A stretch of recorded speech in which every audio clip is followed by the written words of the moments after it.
On démarre, on est là pour à peu près une petite heure ensemble. Vous allez me poser les questions dont vous avez besoin. Je vais regarder si j'ai pas des messages de gens qui seraient perdus, ce qui peut arriver. Donc, d'abord, ce que j'aurais voulu faire avec vous pour commencer, c'est de voir avec vous s'il y a des besoins particuliers sur ce programme-là.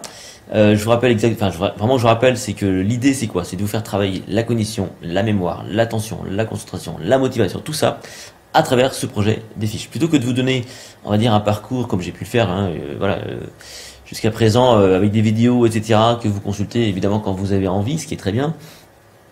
Là, je vous emmène sur un projet très concret. C'est que non seulement je vous donne des notions sur l'acquisition, l'encodage, l'attention, etc., mais surtout à travers ce projet concret que sont ces fiches, eh bien, je vous emmène à vraiment impliquer votre cognition tout entière. Ça, c'est super important.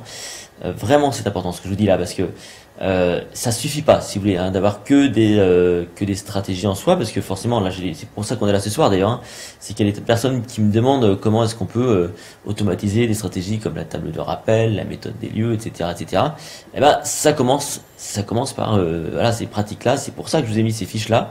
C'est justement pour que ces automatismes viennent, pour que vous puissiez vraiment mettre en œuvre tout ça et que ça devienne une seconde nature, comme c'est le cas pour moi. Voilà, hein, la seule vraie différence peut-être entre vous qui découvrez peut-être ces stratégies-là et une personne comme moi qui pratique ça depuis maintenant depuis 23 ans, eh ben c'est ça, ce sont ces 23 années de pratique quotidienne pour le coup, où je mets tout le temps en œuvre ces stratégies. Donc si vous voulez, c'est complètement ancré. C'est donc tout ça que j'ai envie de partager avec vous. Alors on va partager mon écran également. Ah oui, autre chose que j'aimerais partager avec vous, c'est que en ce moment j'envisage d'enrichir un petit peu le process par notamment des audios. Donc moi je suis comme vous, je pratique les fiches, évidemment je m'amuse à les intégrer, à les réviser, à les répéter, à les réactiver. En plus on les construit, en ce moment on est à fond sur les fiches histoire. Et quand je suis dans le train, je prends un petit peu de temps, voilà, j'ouvre mon ordinateur. Et puis donc je m'attelle à la tâche, quoi. Je m'amuse à retenir mes fiches. Et je me suis dit que ça pourrait être super intéressant d'enrichir un peu tout ça par de l'audio. Donc en fait, je vais maintenant créer des audios à partir des pitchs qui sont au-dessus des cartes là. Je vais les enregistrer en audio. Vous pourrez les télécharger. Et comme ça, si vous êtes en voiture ou n'importe où, eh bien vous pourrez renforcer la mémorisation de ces fiches par le petit pitch que vous aurez en audio, comme c'est en plus des pitchs très courts. L'idée c'est que ce pitch-là vous ramène en mémoire la carte. C'est ça qui est important, c'est que en entendant ce pitch, est-ce que vous êtes capable de retrouver la fiche en tant que telle. Donc c'est quelque chose que je vais mettre en œuvre là dès cette semaine pour vous aider un petit peu plus. On va aller tout de suite sur l'écran et on va parler donc d'automatisme, parce que ça c'est un truc dont apparemment vous avez un petit souci. C'est donc toute cette problématique là. Qu'est-ce qu'on peut faire? Donc d'abord, c'est quoi l'automatisme? Ça vous le savez, c'est tout simplement passer en économie cognitive. Le vrai problème, si vous voulez, de la mémoire, de l'attention, de la concentration, etc., c'est que c'est complètement gourmand. Ça vous le savez. C'est gourmand, ça prend de la ressource, ça prend de la place là-dedans. Surtout quand vous mettez en place des stratégies qui ne sont pas toujours naturelles, vous pouvez avoir le sentiment que c'est complexe. Et puis forcément, comme vous mettez pas ça en œuvre tout le temps, à chaque fois que vous la remettez en œuvre, c'est complexe. Et bien, c'est comme si vous vous attaquiez à une table d'addition, de multiplication, et forcément, si vous la pratiquez pas un minimum, si vous ne l'aviez pas pratiqué un minimum, on va dire à l'école, vous seriez encore en train de chercher combien font 4 fois 3, etc., etc. Du coup, c'est pas très pratique, c'est pas très intéressant. De la même façon, l'ordinateur, hein, c'est-à-dire que tant que vous n'avez pas, on va dire, manipulé suffisamment un ordinateur ou encore un smartphone comme ça, il est très compliqué pour le coup donc d'être à l'aise avec ça et d'en avoir une vraie utilité. Donc, moi je vous encourage déjà à bien comprendre tout ça par rapport à cette fameuse économie cognitive. Il faut passer en économie cognitive et ça, ce sont vos automatismes. Si on prend par exemple l'exemple là, je vais passer sur mon écran, si on prend l'exemple ici là, vous avez une personne qui conduit, ça vous est déjà arrivé, si je vous posais cette question toute bête, qu'est-ce qui fait que vous êtes capable de conduire tout en écoutant la radio ou je sais pas moi, éventuellement en téléphonant, même si c'est pas, on va dire, forcément recommandé. Qu'est-ce qui permet à cette dame, cette mère de famille, de téléphoner, de gérer sa fille qui fait ses devoirs, voire même de surfer? C'est qu'il y a un minimum d'automatisme dans ses tâches. Hein, donc elle sait comment téléphoner, elle sait comment ouvrir son laptop, elle sait comment communiquer avec sa fille. De la même façon, ce monsieur-là qui travaille avec son café, il se demande pas comment il fait pour boire du café. Donc il est capable comme ça de téléphoner, boire son café tout en suivant donc sa conversation et éventuellement répondre aux questions. Donc tout ça, ce sont des automatismes. Les automatismes, ce sont plutôt on va dire des comportements, des notions procédurales. Ça implique de la gestuelle, ça implique de l'habitude, de la répétition, et donc ça implique forcément de la répétition dans le temps. On part du principe qu'une habitude est une familiarité. C'est pour ça que vous reconnaissez, on va dire automatiquement les gens de votre entourage. C'est parce qu'ils sont devenus familiers et que c'est souvent plus compliqué de retrouver une personne qu'on a vue une fois ou deux, toujours. Je pense par exemple à une personne que vous croisez tout le temps dans le même contexte. Hein, c'est peut-être dans votre contexte de travail pour le coup. Hein, et cette personne-là, vous la croisez plus tard dans un autre endroit. Eh bien, vous pouvez avoir un petit bug et peut être capable de la reconnaître. C'est tout simplement ce problème de familiarité. C'est pas encore familier. La familiarité, pardon, excusez-moi. La familiarité, c'est quelque chose que vous avez donc mis en œuvre dans différents contextes, pour le coup. Ça, c'est super important. Hein. La conduite, elle est familière à partir du moment où vous avez conduit dans différents contextes. Votre café, etc. Tout ça, c'est vrai que à partir du moment où vous êtes capable de reproduire ce schéma n'importe où, vous êtes dans un système de familiarité. Donc, vous devez développer des habitudes.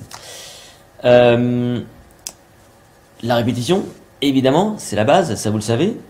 Vous ne pouvez que faire ça, répéter. Et si on ramène ça à toutes les stratégies mémoire, quelles que soient les stratégies d'ailleurs comportementales, c'est que si vous ne répétez pas d'une façon ou d'une autre, eh bien ça va être compliqué. Moi par exemple, je fais de la formation, ça vous le savez, hein, j'interviens un peu partout. Et le message que je donne à mes étudiants, c'est que pour que une journée comme celle-ci devienne formatrice et ne reste pas seulement que informatrice, il faut forcément répéter. Alors comment on répète l'information? On peut le faire comme à l'école, hein, faire un peu le perroquet, et puis répéter mentalement, comment on faisait pour le par cœur.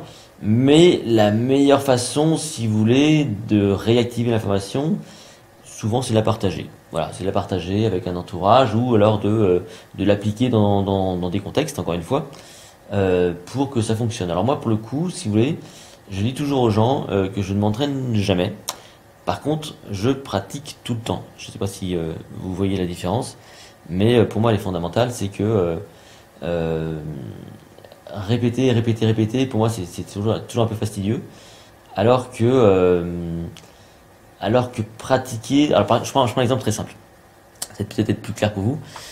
Je suis vraiment un expert de la mémorisation des prénoms, des noms, français, étrangers d'ailleurs, parce que je peux parfois être amené à voyager.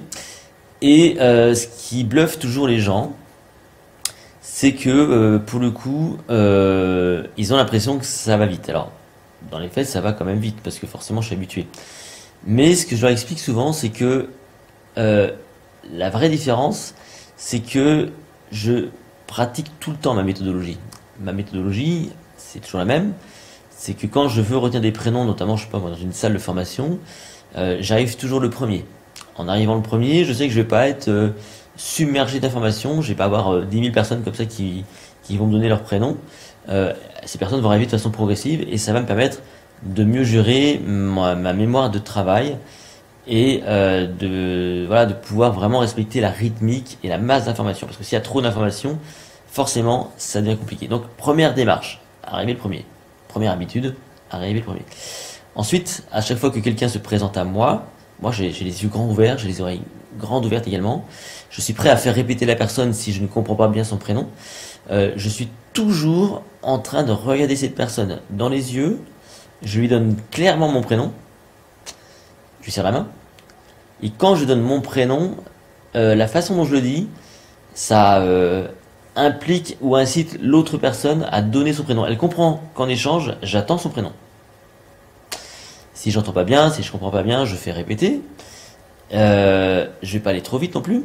Et à chaque fois qu'on me donne un prénom ou qu'on me donne un nom de famille, eh bien, j'en fais toujours quelque chose. Hein, c'est ça la démarche, c'est qu'une information, vous ne pouvez pas la fixer efficacement si vous n'en faites rien. Donc, je fais un travail d'encodage, de traitement. Je vais l'associer à quelqu'un que je connais. Et pourquoi ça va vite? Parce que j'ai tellement l'habitude de faire ça que à chaque fois que je croise une personne, eh bien, j'ai tout de suite un alias. Je sais tout de suite avec qui rapprocher cette personne-là. Je sais toujours quoi en faire de cette information parce que forcément les prénoms, enfin en tout cas les prénoms français, reviennent très souvent. Comme moi je croise maintenant, je ne sais plus combien de milliers de personnes par an. Forcément vous imaginez bien qu'à force de le faire par cette fameuse répétition, par cette familiarité de mise en pratique de cette stratégie dans différents contextes, c'est devenu une seconde nature. Et donc c'est ça qu'il faut savoir faire. Il faut donc savoir pratiquer au quotidien, s'entraîner oui, mais le meilleur entraînement finalement c'est d'aller c'est de pratiquer au quotidien dans votre environnement immédiat et voilà. Et a priori ça marche plutôt pas trop mal. Revenons ici. La répétition donc fondamentale, ça vous le savez.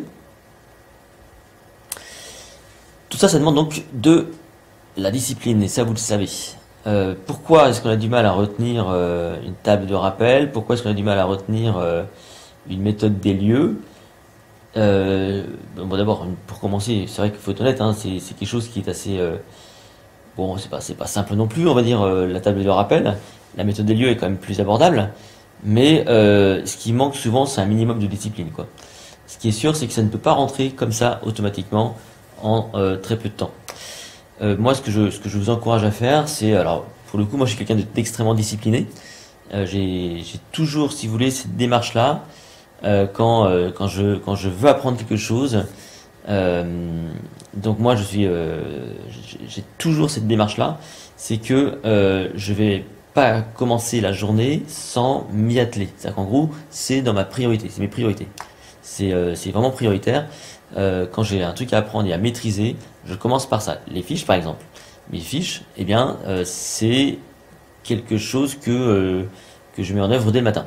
Alors au petit déjeuner ou je sais pas moi, en y pensant sous la douche, ce genre de choses, mais spontanément, bam, c'est ce que j'ai mis en œuvre.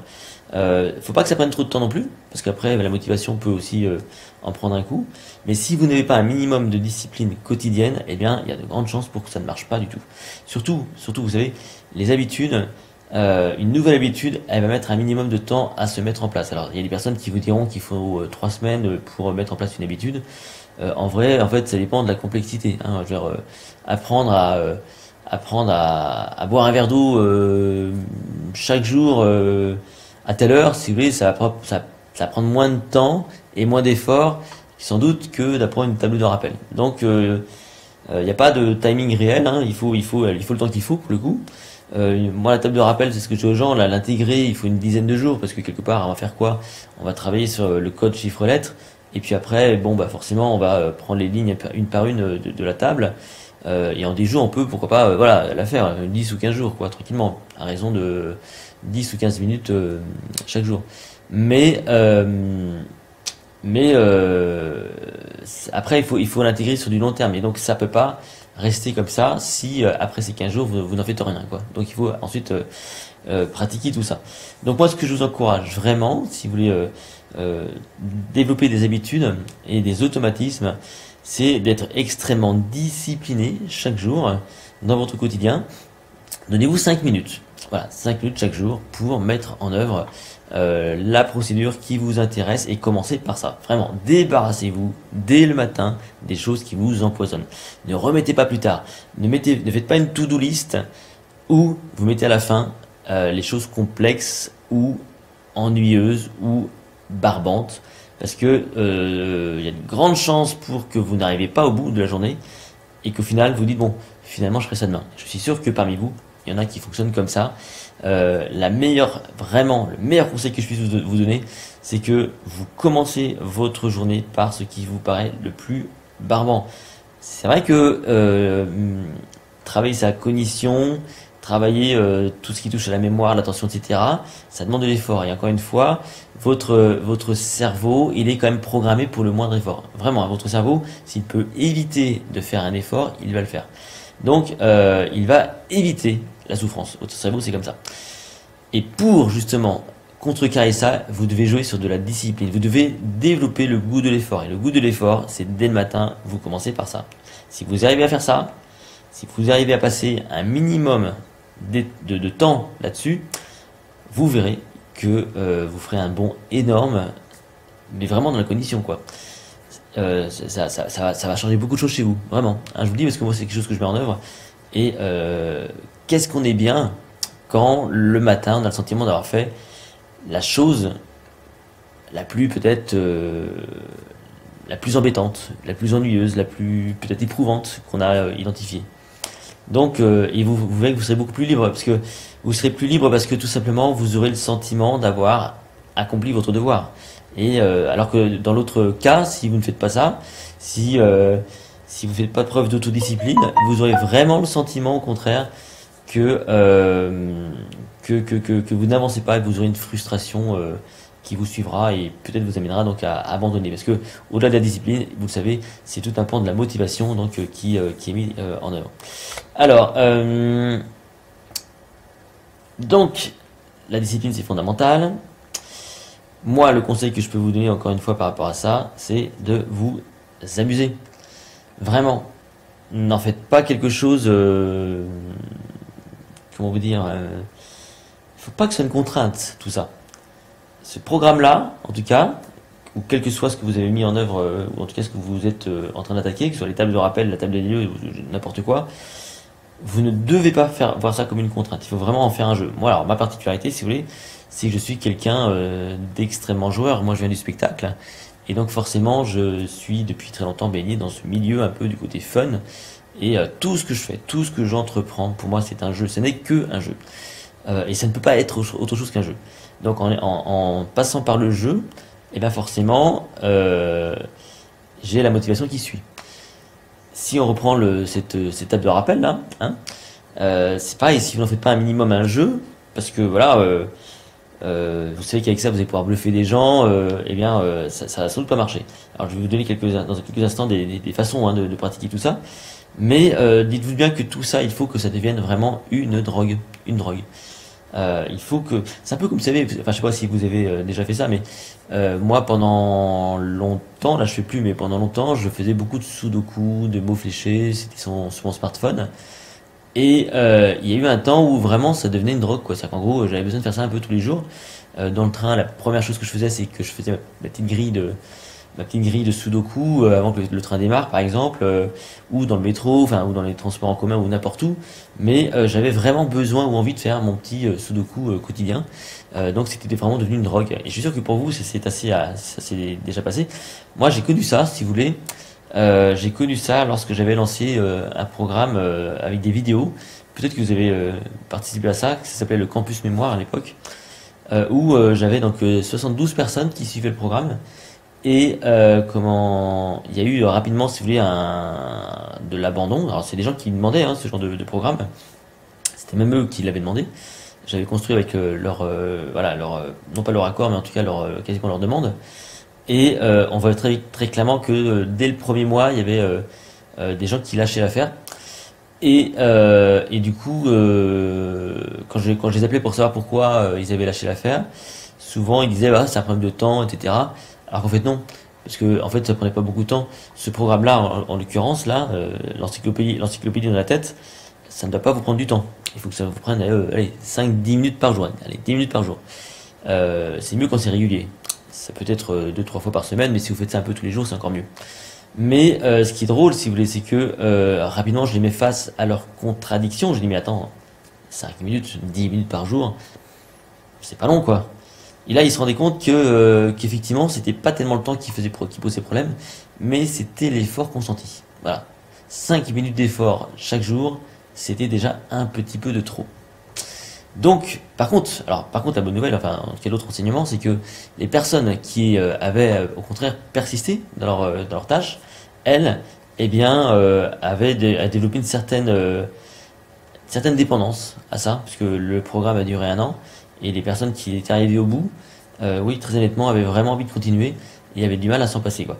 Donc, partez vraiment du principe que tout ça, c'est... alors, j'ai des gens qui m'envoient des messages. Attendez. Euh, ah, je vois qu'il y a des gens qui sont connectés et le lien ne fonctionne pas. Ah, tiens donc. Oups. Qu'importe. Bon. Il y a des gens qui ont du mal à se connecter, visiblement. Il y aura le replay, il n'y a pas de souci. Et, et donc, du coup, les gens qui avaient passé cette étape-là, si vous voulez, eh bien, au final, étaient capables de... Bah, étaient vraiment donc devenus complètement accro à tout ça. Voilà, donc faites-en une rogue, amusez-vous. Les automatismes, ça peut être facile à intégrer si déjà vous dédramatisez tout ça. Alors, on va passer un peu à cette partie pratique. Et à cette partie pratique, et ce que je vais faire avec vous, tout simplement, je vais vous montrer un peu tout ce que je fais pour que ça devienne vraiment automatique. On va se concentrer sur ce qu'on m'a demandé, les tables de rappel et la méthode des lieux, de façon spécifique. Donc, la table de rappel, soit vous avez ce jeu-là chez vous, soit vous le procurez. Ouais, c'est chez moi, il en reste ici. Je vous rappelle que ce jeu-là, il est couplé avec un poster. Voilà. Si vous n'avez pas ce jeu-là, vous pouvez vous le fabriquer vous-même, hein, c'est très simple, hein, vous faites des cartes recto verso, un table de rappel classique, et voilà, avec ça vous pouvez comme ça donc vous familiariser avec ce jeu de cartes. Dans un premier temps, il y a cette phase d'acquisition, ça vous le savez, vous allez vous donner donc un premier défi, ça c'est super important, on va marcher sous forme de défi. Vous allez prendre un papier, un crayon, et vous allez marquer noir sur blanc un défi sur 10 jours. Ça, c'est la première chose. Si vous voulez intégrer la table de rappel, vous allez placarder sur votre mur, un objectif, bam, tac, comme ça, jour 1, hop, le code chiffrelette, temps maximum que je me donne, 7 minutes, mettez ça, 7 minutes, ou 10 minutes, qu'importe. Jour 2, la liste de 0 à 10, jour 3, 10 à 20, etc., etc. Vous faites ça comme ça sur 11 ou 12 jours. Numéroter, timer le truc, enfin la procédure, et ensuite donc eh bien vous respectez vraiment ça. Ça c'est super important. Une fois que vous l'avez fait ça, eh bien donc vous avez donc une phase d'acquisition. Première phase, hein, l'acquisition fondamentale. Vous ne pouvez pas aller plus loin. À partir de là, vous avez fait votre premier truc, il est évident que vous allez l'oublier. Eh bien, c'est ce que vous allez faire. Vous allez commencer par oublier un petit peu cette table de rappel. Ça va peut-être vous paraître curieux ce que je vous dis, mais pour bien retenir sur du long terme, il faut avoir une phase d'oubli. C'est curieux ce que je vous dis là, mais c'est vrai. Hein. Donc, ben moi je vous encourage à faire donc un deuxième tableau sur lequel vous allez vous donner un deuxième programme. Sur ce programme-là qui démarrera, allez, on va dire, allez, laissez passer une petite semaine, tranquille, n'y pensez plus. Sur ce deuxième programme, vous allez vous donner comme objectif de retrouver de mémoire le code, la première ligne, etc. Comme ça sur 4 ou 5 jours. Plus court, hein. Pas 10 jours, 4 ou 5 jours, plus court, hyper important. Vous identifiez tout ce qui vous manque, vous identifiez tout ce qui vous pose problème pour le coup, et là donc vous commencez donc à faire un travail de récupération dans le temps. Ça c'est pas mal, parce qu'il y a des trucs qui vont revenir assez facilement et d'autres qui vont revenir de façon un peu plus compliquée. Vous allez identifier les manques, vous allez vérifier, vous allez sans doute aussi comment corriger tout ça, et comme ça vous allez commencer à progresser. D'accord, vous faites vraiment ça. Ça c'est la deuxième étape. Troisième étape, ce qu'il faudrait c'est que vous fassiez, c'est que rapidement, dans les 2-3 jours qui suivent cette deuxième étape, eh bien, vous récupériez tout par écrit. Boum, 1, 2, 3, 4 par écrit. Tac, tac, tac, tac. Faites ça. Ensuite, là, on peut imaginer que à partir de là, vous avez une acquisition qui est quand même assez correcte. Hein, c'est pas encore tout à fait fluide ni automatisé, mais il y a quand même quelque chose qui est assez correct. Et ce que vous allez pouvoir faire à ce moment-là, eh ben, c'est mettre en œuvre. C'est mettre en œuvre cette stratégie de table de rappel. Et il y a plusieurs façons de mettre en œuvre cette table de rappel. Voici comment moi je l'ai fait. En fait, moi à l'époque, quand j'ai appris ma table de rappel, je me suis constitué une petite carte de visite. Alors, au recto, j'avais mes coordonnées. Alors, à l'époque, je faisais de l'événementiel en plus et je faisais des numéros de magie et de mémoire. Et donc, au recto, j'avais mon nom, prénom, etc. Et au verso, j'avais une grille. Une grille avec des coordonnées A, B, C, et puis 1, 2, 3, 4, 5, 6, 7, 8, 9, 10. Et dans cette grille-là, il y avait des mots. Des mots tous différents, qui n'ont rien à voir avec la table de rappel, pour le coup. Et mais par contre, j'avais utilisé ma table de rappel pour associer tous ces mots à ma table. Genre A1, c'est le mot 1. A2, c'est le mot 2. B1, c'est le 11e mot. C1, c'est le 21e mot, etc., etc.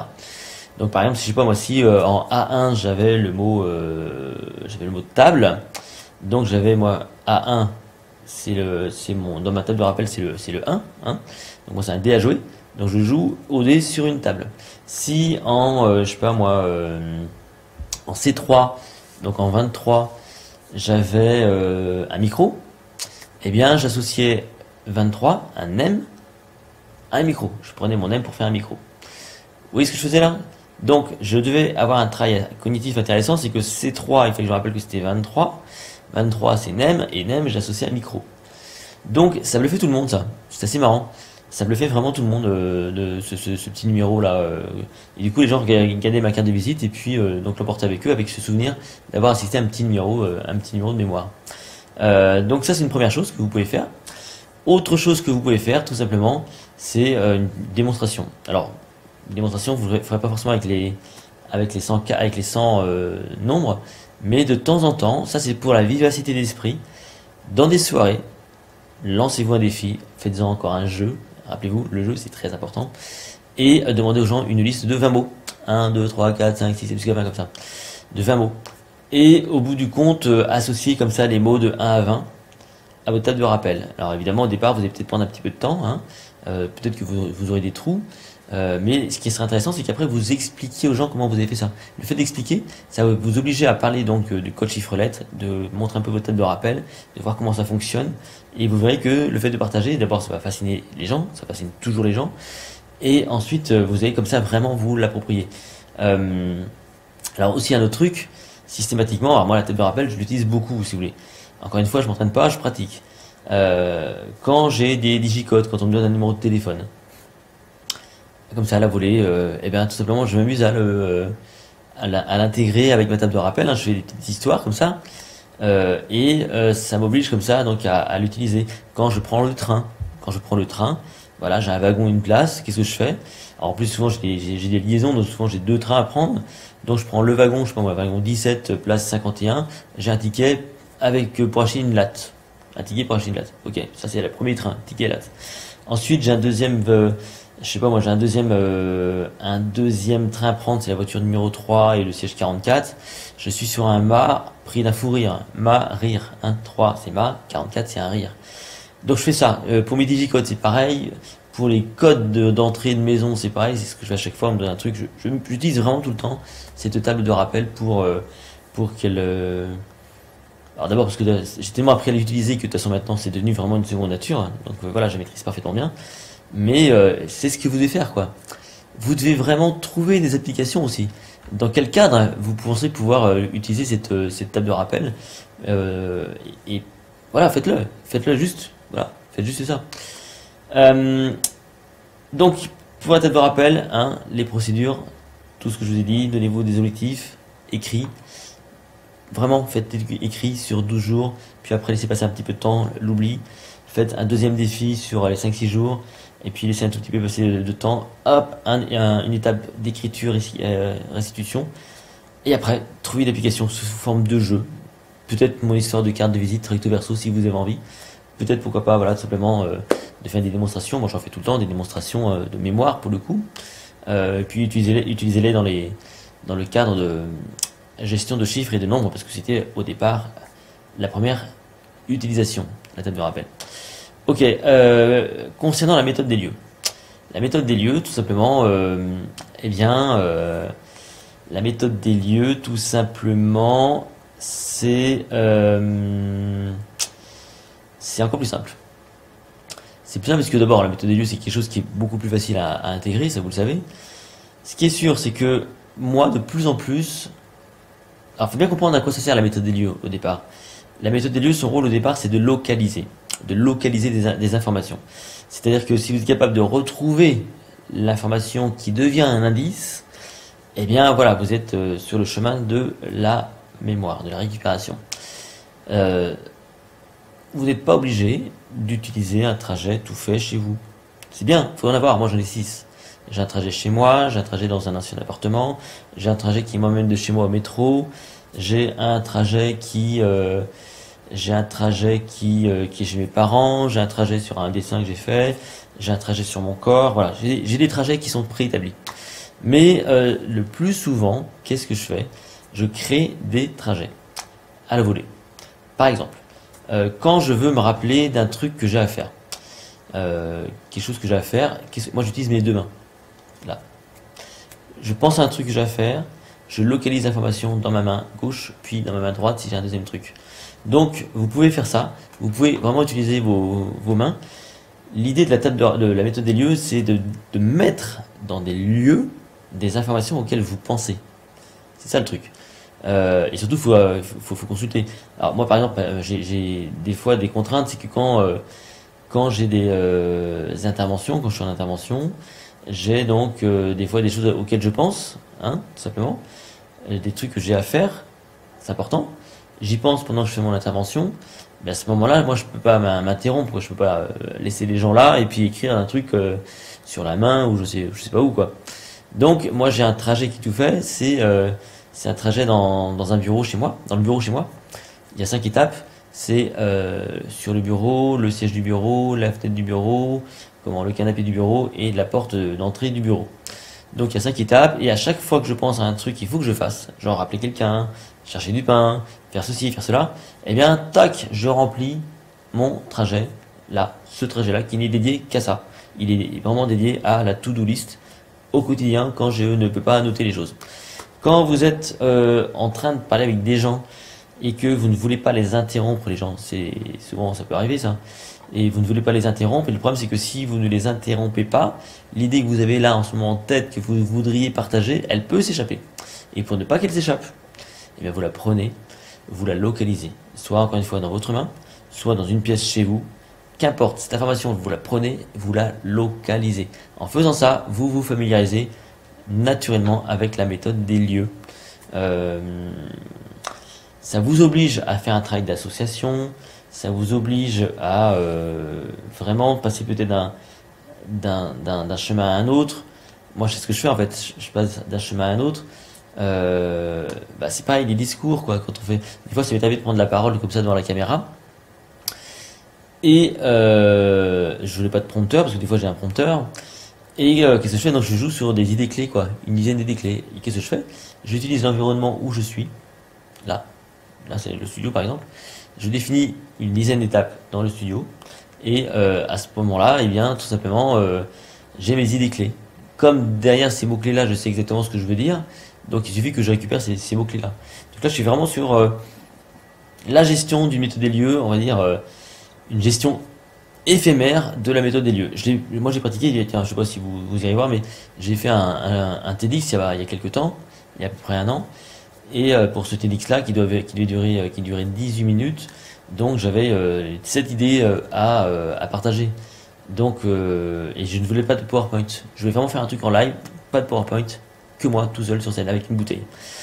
Et tout simplement, j'ai mis en œuvre ma méthode des lieux éphémère. Hein, j'avais mes idées clés en tête, je savais ce que je voulais dire, j'avais donc bien construit mes idées clés.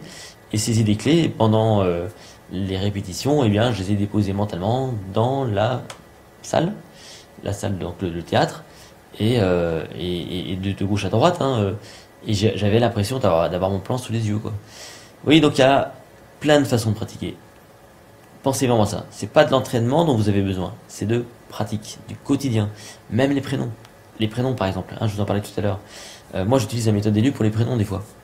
Des fois j'ai voilà, des gens qui se présentent à moi, il y en a deux ou trois, quatre. Qu'est-ce que je fais? Je prends des alias, des gens que je connais. Par exemple, admettons, j'ai une personne qui s'appelle Bertrand qui se présente. Moi j'ai mon frère qui s'appelle Bertrand, enfin un de mes frères. Eh bien, je peux commencer dans la porte d'entrée chez moi. J'ai mon frère Bertrand dans la porte d'entrée. Ensuite, j'ai une personne qui s'appelle, je sais pas moi, Dominique. Bon, moi j'ai un copain qui s'appelle Dominique. Hop, lui, il est tout de suite assis sur la table du salon. Dominique, il est là. Bertrand à l'entrée, Dominique, il est là. Ensuite, j'ai une Martine qui arrive. Bah, je vois Martine de la plage sur la table de la salle à manger. Etc., etc. Vous voyez ce que je fais? Donc, la méthode des lieux, dites-vous bien que c'est une méthode pour localiser les informations. Et tout ça, hein, il faut que ça devienne un jeu. Vraiment. Faites-en un jeu. Faites-en quelque chose d'un peu obsessionnel. Il faut que ça devienne une drogue. Et après, vous verrez que, bon, à force de le faire, parce que ça, vous le savez, c'est aussi une question de temps, quoi. Vous ne pouvez pas développer des habitudes comme ça du jour au lendemain. Il faut le faire dans le temps. C'est pour ça aussi que vous avez donc avec ça un poster, parce que le poster, ça vous permet donc aussi de passer devant. Et quand vous passez devant ce poster, eh bien, vous pouvez vous arrêter et puis rafraîchir un peu la mémoire. Dites-vous, hein, rappelez-vous, il faut que ça devienne familier tout ça. Ce qui est récupérable de façon automatique, c'est ce qui est familier, ce qui a été mis en œuvre dans différents contextes. C'est ça la familiarité. Si vous ne faites pas ça, ça ne marchera pas. Et pour que ça fonctionne, tout ça, il faut que vous trouviez évidemment une source de motivation. Bon, bah dites-vous que grâce à ça, vous allez devenir quelqu'un d'à part, parce que on envie tous des gens qui ont une excellente mémoire. Moi, je le vois tous les jours. Les gens sont envieux de voir ce que je suis capable de faire. Moi, ça me paraît tellement banal, si vous voulez, qu'aujourd'hui, bon. Mais il est clair, il est vraiment clair que les gens vont vraiment vous envier à partir du moment où vous aurez ça. Donc, gardez ça à l'esprit, cet objectif, peut-être, personnellement, perso, pour votre ego personnel, pour votre satisfaction personnelle, que en travaillant comme ça, vous allez développer vraiment, allez, des pouvoirs, quoi. Hein, j'aime pas ce mot pouvoir, mais je vais l'utiliser là. Vous avez un pouvoir certain, différent de ce que les autres, quoi, pour vraiment être différent. Je vous souhaite une bonne soirée et on se dit à très bientôt.